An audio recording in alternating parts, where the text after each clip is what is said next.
وتەبێژی فەرماندەی گشتی هێزە چەکدارەکانی عێراق لە دیدارێکی ڕۆژنامەوەنیدا ڕایگەیاند لە دوای شکست و تێکشکانە یەک لە دوایەکەکانی داعش هێزە ئەمنیەکانی عێراق هەوڵ و چالاکیە هەواڵگریەکانی خۆیان چڕتر کردوێتەوە و دەستیان بە هەڵمەتی پێشوەختە بۆ سەر تیرۆرستان کردووە و تا ئێستا ژمارێکی زۆریان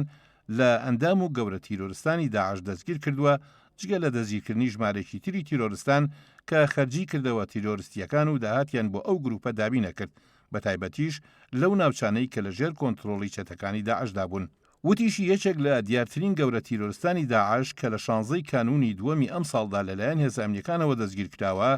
ئەبوو عەبدولباریە کە موفتی داعش و وتارخوێن و پێشنوێژی بەشێکی زۆری مزگەوتەکانی مووسڵ بووە و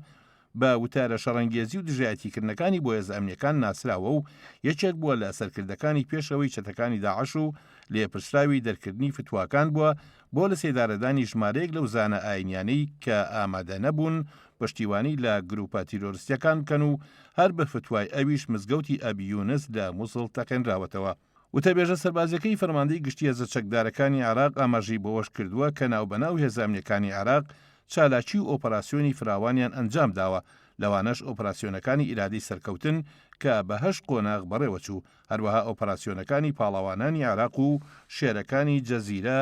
کە سەرجەمیان پشتیان بە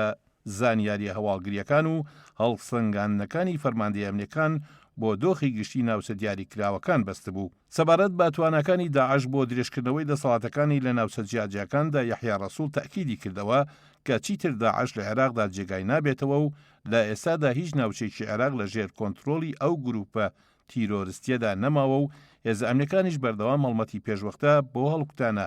سەر مۆڵگاکانی تیرۆریستان لە زنجیرە چیاکان و ناوچە بیابانەکاندا ئەنجامەدەن و ڕێگەنادان تیرۆریستان بگەنە ناوچە ئاوەدان و ڕیزەکانی خۆیان ڕێک بخەنەوە تەنانەت ئەگەر لە شێوەی هێزێکی بچووکیشدا بن. یەحیا ڕەسوول ئاماژەی بە چالاکیە میدیایەکانی ئەم دوایی داعش کردووتی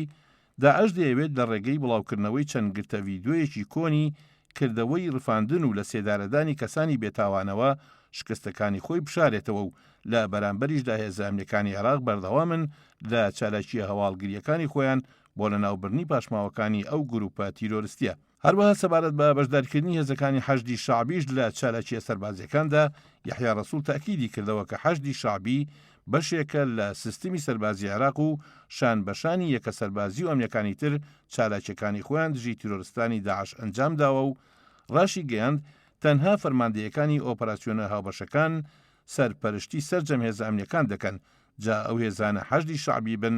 یان لە هێزە ئەمنیەکانی تر بن.